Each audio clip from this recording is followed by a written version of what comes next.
I ran back to the car and climbed up on the roof. The noise enraged the dog. I heard him ripping the upholstery. Lying on the roof, I managed to open the driver's door. My idea was to open both doors and then slide from the roof into the car, through one of them, after the dog had gone out the other one. I leaned over to open the right door. I had forgotten that it was locked. At that moment the dog's head came out through the open door. I had an attack of blind panic at the idea that the dog was going to jump out of the car and onto the roof. In less than a second I had leaped to the ground and found myself standing at the door of the house. Donna Soledad was bracing herself in the doorway. Laughter came out of her in spurts that seemed almost painful. The dog had remained inside the car, still frothing with rage. Apparently he was too large and could not squeeze his bulky frame over the front seat. I went to the car and gently closed the door again. I began to look for a stick long enough to release the safety lock on the right-hand door. I searched in the area in front of the house. There was not a single piece of wood lying around. Donna Soledad, in the meantime, had gone inside. I assessed my situation. I had no other alternative but to ask her help. With great trepidation, I crossed the threshold, looking in every direction in case she might have been hiding behind the door, waiting for me. "Donna Soledad!" I yelled out. "What the hell do you want?" she yelled back from her room. "Would you please go out and get your dog out of my car?" I said. "Are you kidding?" she replied. "That's not my dog. I've told you already, he belongs to my girls." "Where are your girls?" I asked. "They are in the mountains," she replied. She came out of her room and faced me. "Do you want to see what that goddamned dog did to me?" she asked in a dry tone. "Look." She unwrapped her shawl and showed me her naked back. I found no visible tooth marks on her back, there were only a few long, superficial scratches she might have gotten by rubbing against the hard ground. For all that matter, she could have scratched herself when she attacked me. "You have nothing there," I said. "Come and look in the light," she said and went over by the door. She insisted that I look carefully for the gashes of the dog's teeth. I felt stupid. I had a heavy sensation around my eyes, especially on my brow. I went outside instead. The dog had not moved and began to bark as soon as I came out the door. I cursed myself. There was no one to blame but me. I had walked into that trap like a fool. I resolved right then to walk to town. But my wallet, my papers, everything I had was in my briefcase on the floor of the car, right under the dog's feet. I had an attack of despair. It was useless to walk to town. I did not have enough money in my pockets even to buy a cup of coffee. Besides, I did not know a soul in town. I had no other alternative but to get the dog out of the car. "What kind of food does that dog eat?" I yelled from the door. "Why don't you try your leg?" Donna Soledad yelled back from her room, and cackled. I looked for some cooked food in the house. The pots were empty. There was nothing else for me to do but to confront her again. My despair had turned into rage. I stormed into her room ready for a fight to the death. She was lying on her bed, covered with her shawl. "Please forgive me for having done all those things to you," she said bluntly, looking at the ceiling. Her boldness stopped my rage. "You must understand my position," she went on. "I couldn't let you go." She laughed softly, and in a clear, calm and very pleasing voice said that she was guilty of being greedy and clumsy, that she had nearly succeeded in scaring me away with her antics, but that the situation had suddenly changed. She paused and sat up in her bed, covering her breasts with her shawl, then added that a strange confidence had descended into her body. She looked up at the ceiling and moved her arms in a weird, rhythmical flow, like a windmill. "There is no way for you to leave now," she said. She scrutinized me without laughing. My internal rage had subsided, but my despair was more acute than ever. I honestly knew that in matters of sheer strength I was no match for her or the dog. She said that our appointment had been set up years in advance, and that neither of us had enough power to hurry it, or break it. "Don't knock yourself out trying to leave," she said. "That's as useless as my trying to keep you here. Something besides your will release you from here, and something besides my will keep you here." Somehow her confidence had not only mellowed her, but had given her a great command over words. Her statements were compelling and crystal clear. Don Juan had always said that I was a trusting soul when it came to words. As she talked, I found myself thinking that she was not really as threatening as I thought. She no longer projected the feeling of having a chip on her shoulder. My reason was almost at ease, but another part of me was not. All the muscles of my body were like tense wires, and yet I had to admit to myself that although she scared me out of my wits, I found her most appealing. She watched me. "I'll show you how useless it is to try to leave," she said, jumping out of bed. "I'm going to help you. What do you need?" She observed me with a gleam in her eyes. Her small white teeth gave her smile a devilish touch. Her chubby face was strangely smooth and fairly free of wrinkles. 2 deep lines running from the sides of her nose to the corners of her mouth gave her face the appearance of maturity, but not age. In standing up from the bed, she casually let her shawl fall straight down, uncovering her full breasts. She did not bother to cover herself. Instead, she swelled up her chest and lifted her breasts. "Oh, you've noticed, eh?" she said, and rocked her body from side to side as if pleased with herself. "I always keep my hair tied behind my head. The Nagual told me to do so. The pull makes my face younger." I had been sure that she was going to talk about her breasts. Her shift was a surprise to me. "I don't mean that the pull on my hair is going to make me look younger," she went on with a charming smile. "The pull on my hair makes me younger." "How is that possible?" I asked. She answered me with a question. She wanted to know if I had correctly understood Don Juan when he said that anything was possible if one wants it with unbending intent.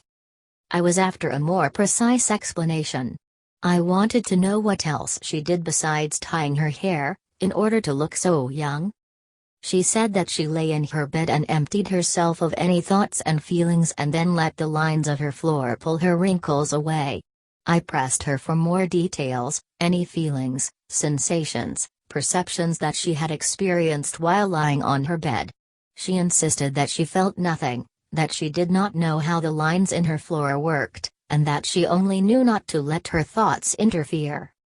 She placed her hands on my chest and shoved me very gently. It seemed to be a gesture to show that she had had enough of my questions. We walked outside, through the back door. I told her that I needed a long stick. She went directly to a pile of firewood, but there were no long sticks. I asked her if she could get me a couple of nails in order to join together 2 pieces of firewood. We looked unsuccessfully all over the house for nails. As a final resort, I had to dislodge the longest stick I could find in the chicken coop that Pablito had built in the back. The stick, although it was a bit flimsy, seemed suited for my purpose. Donna Soledad had not smiled or joked during our search. She seemed to be utterly absorbed in her task of helping me. Her concentration was so intense that I had the feeling she was wishing me to succeed. I walked to my car, armed with a long stick and a shorter one from the pile of firewood. Donna Soledad stood by the front door. I began to tease the dog with the short stick in my right hand, and at the same time I tried to release the safety lock with the long one in my other hand. The dog nearly bit my right hand and made me drop the short stick. The rage and power of the enormous beast were so immense that I nearly lost the long one too. The dog was about to bite it in two when Donna Soledad came to my aid. Pounding on the back window, she drew the dog's attention and he let go of it. Encouraged by her distracting maneuver, I dove, head first, and slid across the length of the front seat and managed to release the safety lock. I tried to pull back immediately, but the dog charged toward me with all his might and actually thrust his massive shoulders and front paws over the front seat, before I had time to back out. I felt his paws on my shoulder. I cringed. I knew that he was going to maul me. The dog lowered his head to go in for the kill, but instead of biting me he hit the steering wheel. I scurried out and in one move climbed over the hood and onto the roof.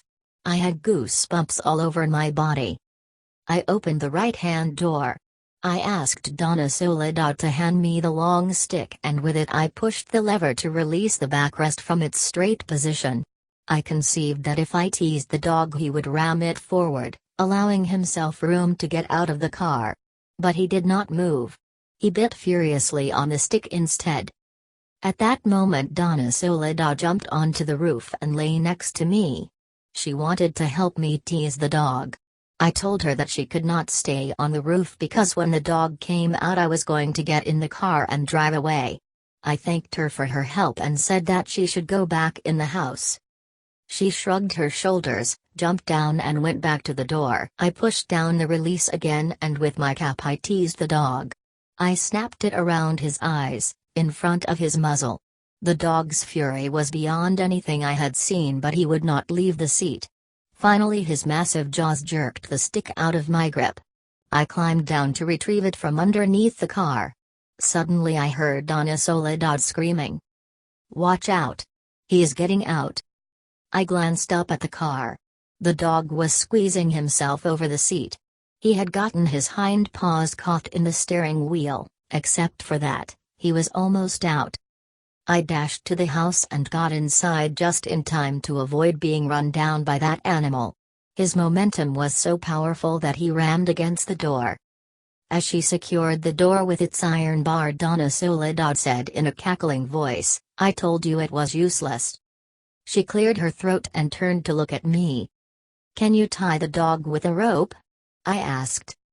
I was sure that she would give me a meaningless answer, but to my amazement she said that we should try everything, even luring the dog into the house and trapping him there.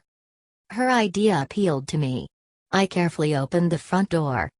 The dog was no longer there. I ventured out a bit more. There was no sight of him. My hope was that the dog had gone back to his corral. I was going to wait another instant before I made a dash for my car, when I heard a deep growl and saw the massive head of the beast inside my car. He had crawled back onto the front seat. Donna Soledad was right, it was useless to try. A wave of sadness enveloped me. Somehow I knew my end was near.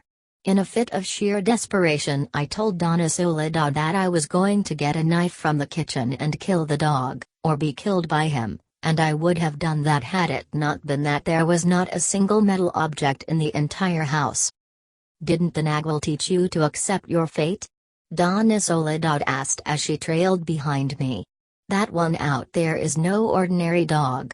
That dog has power. He is a warrior. He will do what he has to do. Even kill you." I had a moment of uncontrollable frustration and grabbed her by the shoulders and growled.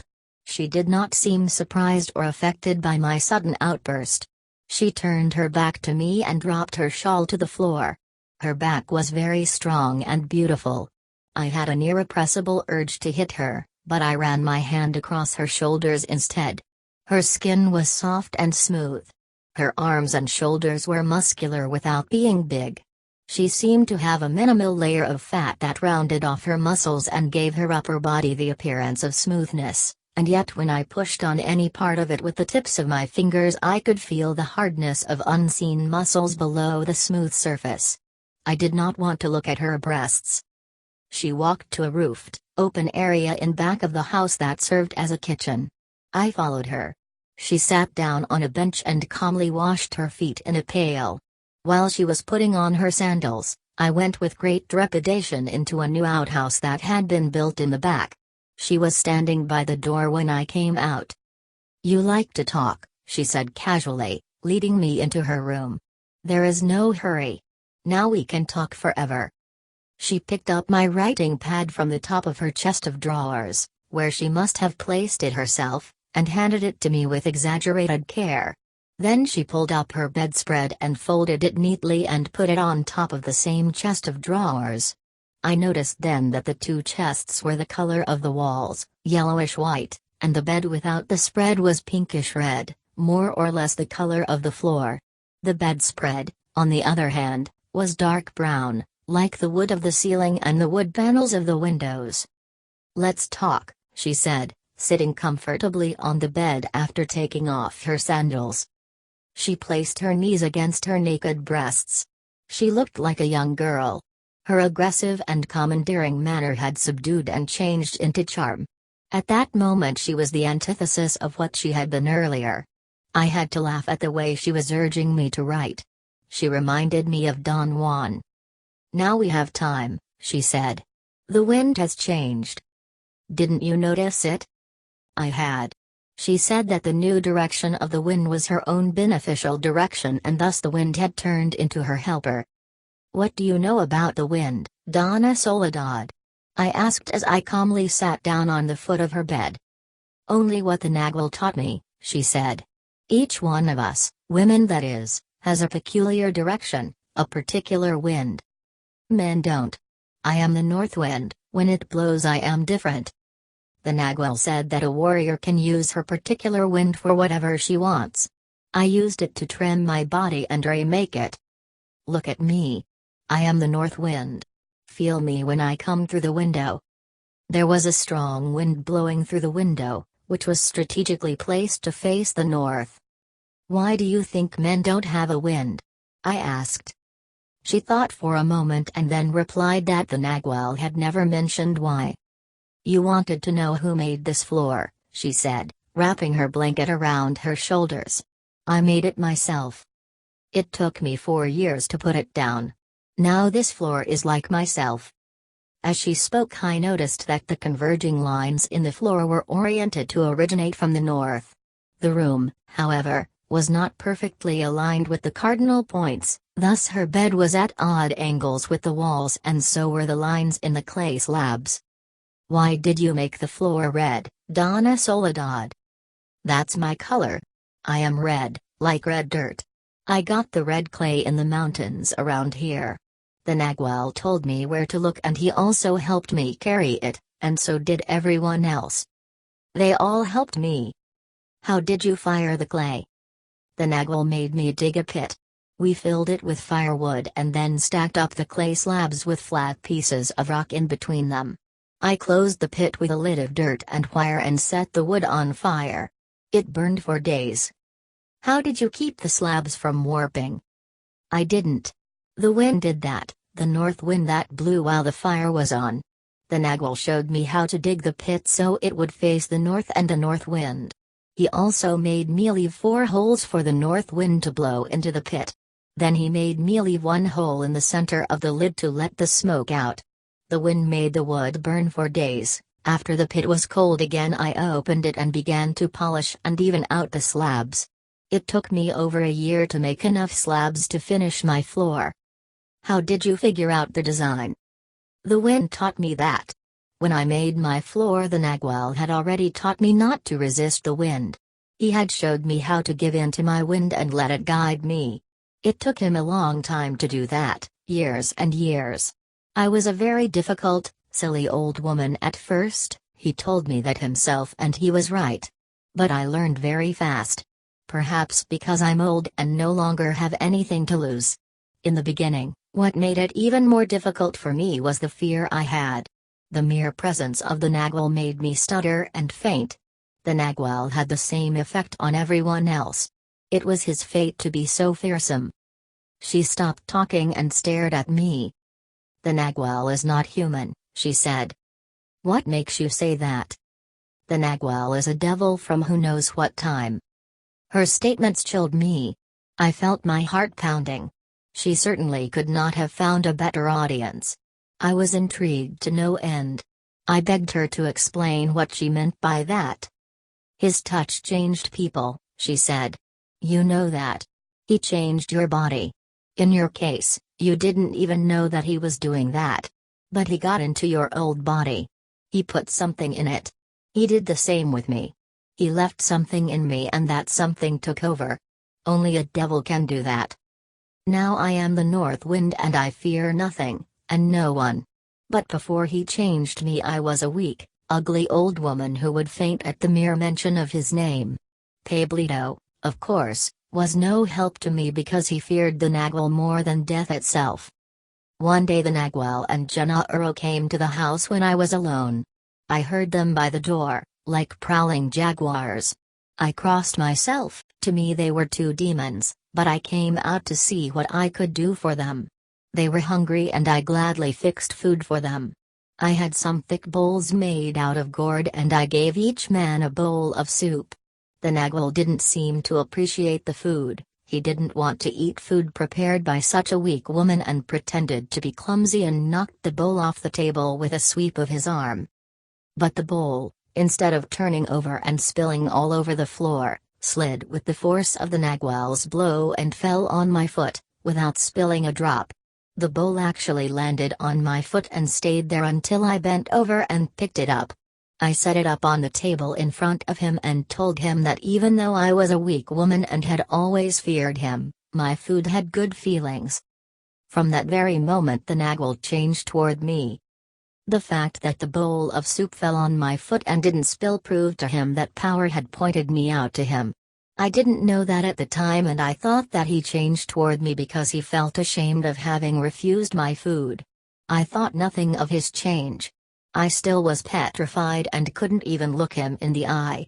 But he began to take more and more notice of me. He even brought me gifts, a shawl, a dress, a comb and other things. That made me feel terrible. I was ashamed because I thought that he was a man looking for a woman. The Nagwal had young girls, what would he want with an old woman like me? At first I didn't want to wear or even consider looking at his gifts, but Pablito prevailed on me and I began to wear them. I also began to be even more afraid of him and didn't want to be alone with him. I knew that he was a devilish man. I knew what he had done to his woman. I felt compelled to interrupt her. I told her that I had never known of a woman in Don Juan's life. "You know who I mean," she said. "Believe me, Donna Soledad, I don't." "Don't give me that. You know that I'm talking about La Gorda."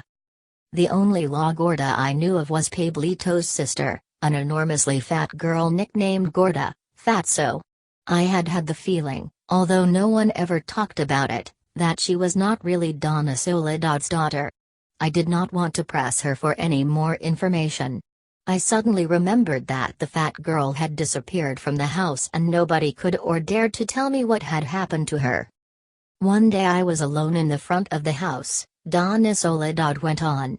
I was combing my hair in the sun with the comb that the Nagwal had given me. I didn't realize that he had arrived and was standing behind me.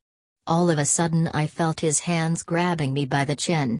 I heard him say very softly that I shouldn't move because my neck might break. He twisted my head to the left. Not all the way but a bit. I became very frightened and screamed and tried to wriggle out of his grip, but he held my head firmly for a long, long time. When he let go of my chin, I fainted. I don't remember what happened then. When I woke up I was lying on the ground, right here where I'm sitting now. The Nagwal was gone. I was so ashamed that I didn't want to see anyone, especially La Gorda. For a long time I even thought that the Nagwal had never twisted my neck and I had had a nightmare. She stopped. I waited for an explanation of what had happened.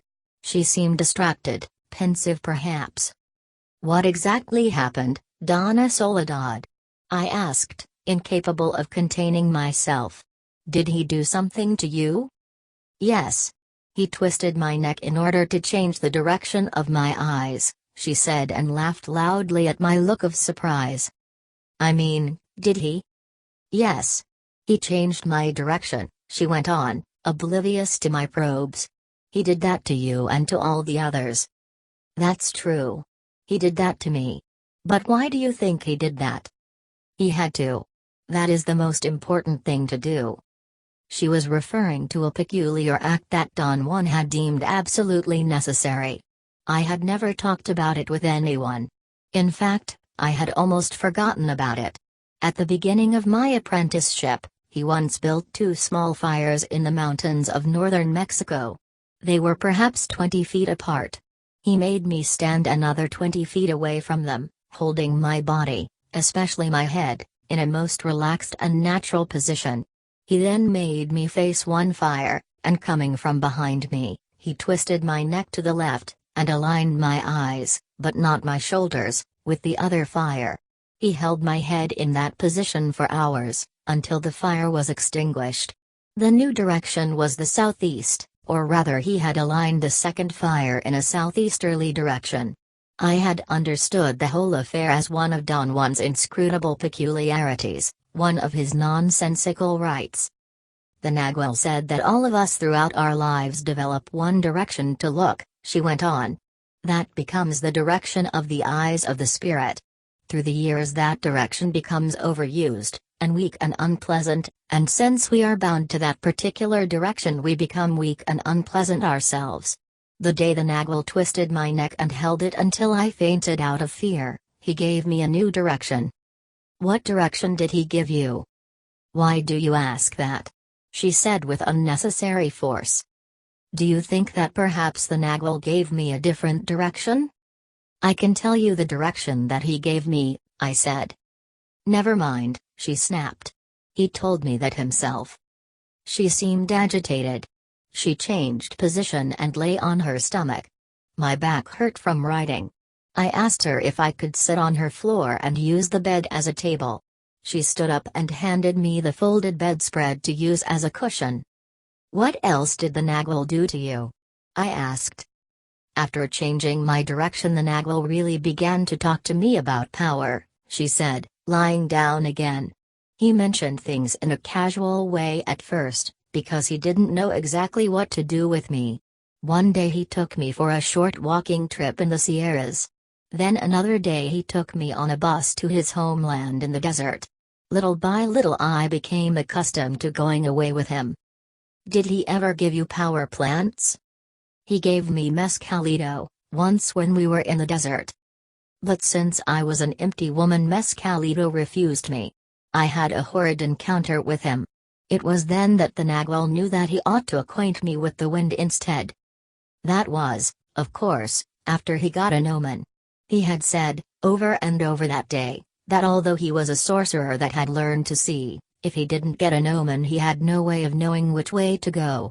He had already waited for days for a certain indication about me. But power didn't want to give it. In desperation, I suppose, he introduced me to his guage, and I saw mescalito. I interrupted her. Her use of the word guage, gourd, was confusing to me. Examined in the context of what she was telling me, the word had no meaning. I thought that perhaps she was speaking metaphorically, or that gourd was a euphemism. What is a guage, Donna Soledad? There was a look of surprise in her eyes. She paused before answering. Mescalito is the Nagual's guage, she finally said. Her answer was even more confusing. I felt mortified by the fact that she really seemed concerned with making sense to me. When I asked her to explain further, she insisted that I knew everything myself. That was Don Juan's favorite stratagem to foil my probes. I said to her that Don Juan had told me that mescalito was a deity, or force contained in the peyote buttons. To say that mescalito was his gourd made absolutely no sense. The Nagual can acquaint you with anything through his gourd, she said after a pause. That is the key to his power. Anyone can give you peyote, but only a sorcerer, through his gourd, can acquaint you with mescalito. She stopped talking and fixed her eyes on me. Her look was ferocious. Why do you have to make me repeat what you already know? She asked in an angry tone. I was completely taken aback by her sudden shift. A moment before she had been almost sweet. Never mind my changes of mood, she said, smiling again. I'm the north wind. I'm very impatient. All my life I never dared to speak my mind. Now I fear no one. I say what I feel. To meet with me you have to be strong. She slid closer to me on her stomach. Well, the Nagual acquainted me with the mescalito that came out of his gourd, she went on. But he couldn't guess what would happen to me. He expected something like your own meeting or Eligio's meeting with mescalito. In both cases he was at a loss and let his gourd decide what to do next. In both cases his gourd helped him. With me it was different. Mescalito told him never to bring me around. The Nagual and I left that place in a great hurry. We went north instead of coming home. We took a bus to go to Mexicali, but we got out in the middle of the desert. It was very late. The sun was setting behind the mountains. The Nagual wanted to cross the road and go south on foot. We were waiting for some speeding cars to go by, when suddenly he tapped my shoulder and pointed toward the road ahead of us. I saw a spiral of dust. A gust of wind was raising dust on the side of the road. We watched it move toward us. The Nagual ran across the road and the wind enveloped me. It actually made me spin very gently and then it vanished. That was the omen the Nagual was waiting for. From then on we went to the mountains or the desert for the purpose of seeking the wind. The wind didn't like me at first, because I was my old self. So the Nagual endeavored to change me. He first made me build this room and this floor. Then he made me wear new clothes and sleep on a mattress instead of a straw mat. He made me wear shoes, and have drawers full of clothes. He forced me to walk hundreds of miles and taught me to be quiet. I learned very fast. He also made me do strange things for no reason at all. One day, while we were in the mountains of his homeland, I listened to the wind for the first time. It came directly to my womb. I was lying on top of a flat rock and the wind twirled around me. I had already seen it that day whirling around the bushes, but this time it came over me and stopped. It felt like a bird that had landed on my stomach. The Nagual had made me take off all my clothes. I was stark naked, but I was not cold because the wind was warming me up. Were you afraid, Don Isoladad? Afraid? I was petrified. The wind was alive, it licked me from my head to my toes. And then it got inside my whole body. I was like a balloon, and the wind came out of my ears and my mouth and other parts I don't want to mention. I thought I was going to die, and I would have run away had it not been that the Nagual held me to the rock. He spoke to me in my ear and calmed me down. I lay quietly and let the wind do whatever it wanted with me. It was then that it told me what to do. What to do with what? With my life, my things, my room, my feelings. It was not clear at first. I thought it was me thinking. The Nagual said that all of us do that. When we are quiet, though, we realize that it is something else telling us things. Did you hear a voice? No. The wind moves inside the body of a woman. The Nagual says that that is so because women have wombs. Once it's inside the womb, the wind simply picks you up and tells you to do things. The more quiet and relaxed a woman is, the better the results. You may say that all of a sudden the woman finds herself doing things that she had no idea how to do. From that day on, the wind came to me all the time. It spoke to me in my womb and told me everything I wanted to know. The Nagual saw from the beginning that I was the north wind. Other winds never spoke to me like that, although I had learned to distinguish them. How many kinds of winds are there? There are 4 winds, like there are 4 directions. That's, of course, for sorcerers and for whatever sorcerers do. 4 is a power number for them.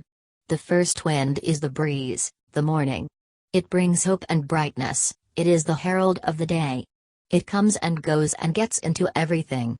Sometimes it is mild and unnoticeable, other times it is nagging and bothersome. Another wind is the hard wind, either hot or cold or both. A midday wind.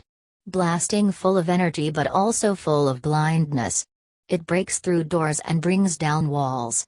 A sorcerer must be terribly strong to tackle the hard wind. Then there is the cold wind of the afternoon. Sad and trying. A wind that would never leave you in peace. It will chill you and make you cry. The Nagual said that there is such depth to it, though, that it is more than worthwhile to seek it. And at last there is the hot wind. It warms and protects and envelops everything. It is a night wind for sorcerers. Its power goes together with the darkness. Those are the 4 winds. They are also associated with the 4 directions. The breeze is the east. The cold wind is the west. The hot one is the south. The hard wind is the north. The 4 winds also have personalities. The breeze is gay and sleek and shifty. The cold wind is moody and melancholy and always pensive. The hot wind is happy and abandoned and bouncy. The hard wind is energetic and commandeering and impatient. The Nagual told me that the four winds are women. That is why female warriors seek them. Winds and women are alike. That is also the reason why women are better than men. I would say that women learn faster if they cling to their specific wind. How can a woman know what her specific wind is? If the woman quiets down and is not talking to herself, her wind will pick her up, just like that. She made a gesture of grabbing. Does she have to lie naked? That helps. Especially if she is shy. I was a fat old woman. I had never taken off my clothes in my life. I slept in them, and when I took a bath I always had my slip on. For me to show my fat body to the wind was like dying. The Nagual knew that and played it for all it was worth. He knew of the friendship of women and the wind, but he introduced me to Mescalito because he was baffled by me. After turning my head that first terrible day, the Nagual found himself with me on his hands. He told me that he had no idea what to do with me. But one thing was for sure, he didn't want a fat old woman snooping around his world. The Nagual said that he felt about me the way he felt about you. Baffled. Both of us shouldn't be here. You're not an Indian and I'm an old cow. We are both useless if you come right down to it. And look at us. Something must have happened. A woman, of course, is much more supple than a man. A woman changes very easily with the power of a sorcerer. Especially with the power of a sorcerer like the Nagual. A male apprentice, according to the Nagual, is extremely difficult. For example, you yourself haven't changed as much as La Gorda, and she started her apprenticeship way after you did. A woman is softer and more gentle, and above all a woman is like a cord, she receives. But somehow a man commands more power. The Nagual never agreed with that, though. He believed that women are unequaled, tops. He also believed that I felt men were better only because I am an empty woman. He must be right. I have been empty for so long that I can't remember what it feels like to be complete. The Nagual said that if I ever become complete I will change my feelings about it. But if he was right, his Gorda would have done as well as Eligio, and as you know, she hasn't. I could not follow the flow of her narrative because of her unstated assumption that I knew what she was referring to. In this case I had no idea what Eligio or La Gorda had done. In what way was La Gorda different from Eligio? I asked. She looked at me for a moment as if measuring something in me. Then she sat up with her knees against her chest. The Nagual told me everything, she said briskly. The Nagual had no secrets from me. Eligio was the best, that's why he is not in the world now. He didn't return. In fact, he was so good that he didn't have to jump from a precipice when his apprenticeship was over. He was like Gennaro. One day while he was working in the field something came to him and took him away. He knew how to let go. I felt like asking her if I had really jumped into the abyss. I deliberated for a moment before going ahead with my question. After all, I had come to see Pablito and Nestor to clarify that point. Any information I could get on the tropic from anyone involved in Don Juan's world was indeed a bonus tome. She laughed at my question, as I had anticipated. You mean you don't know what you yourself did? She asked. It's too far-fetched to be real, I said. That is the Nagual's world for sure. Not a thing in it is real. He himself told me not to believe anything. But still the male apprentices have to jump. Unless they are truly magnificent, like Eligio. The Nagual took us, me and La Gorda, to that mountain and made us look down to the bottom of it. There he showed us the kind of flying Nagual he was. But only La Gorda could follow him. She also wanted to jump into the abyss. The Nagual told her that that was useless. He said female warriors have to do things more painful and more difficult than that. He also told us that the jump was only for the four of you. And that is what happened, the four of you jumped. She had said that the four of us had jumped, But I only knew of Pablito and myself having done that. In light of her statements, I figured that Don Juan and Don Gennaro must have followed us. That did not seem odd to me, it was rather pleasing and touching. "What are you talking about?" she asked after I had voiced my thoughts. "I meant you and the 3 apprentices of Gennaro. You, Pablito and Nestor jumped on the same day." "Who is the other apprentice of Don Gennaro? I know only Pablito and Nestor." "You mean that you didn't know that Benigno was Gennaro's apprentice?" "No, I didn't. He was Gennaro's oldest apprentice. He jumped before you did and he jumped by himself. Benigno was one of 5 Indian youths I had once found while roaming in the Sonoran Desert with Don Juan. They were in search of power objects. Don Juan told me that all of them were apprentices of sorcery. I struck up a peculiar friendship with Benigno in the few times I had seen him after that day. He was from southern Mexico. I liked him very much. For some unknown reason he seemed to delight himself by creating a tantalizing mystery about his personal life. I could never find out who he was or what he did. Every time I talked to him he baffled me with the disarming candor with which he evaded my probes. Once Don Juan volunteered some information about Benigno and said that he was very fortunate in having found a teacher and a benefactor. I took Don Juan's statements as a casual remark that meant nothing. Donna Soledad had clarified a 10-year-old mystery for me. "Why do you think Don Juan never told me anything about Benigno?" "Who knows? He must have had a reason. The Nagual never did anything thoughtlessly." I had to prop my aching back against her bed before resuming writing. "Whatever happened to Benigno?" "He's doing fine. He's perhaps better off than anyone else. You'll see him. He's with Pablito and Nestor. Right now they're inseparable. Gennaro's brand is on them. The same thing happened to the girls, they're inseparable because the Nagual's brand is on them." I had to interrupt her again and ask her to explain what girls she was talking about. "My girls," she said. "Your daughters? I mean Pablito's sisters?" "They are not Pablito's sisters. They are the Nagual's apprentices."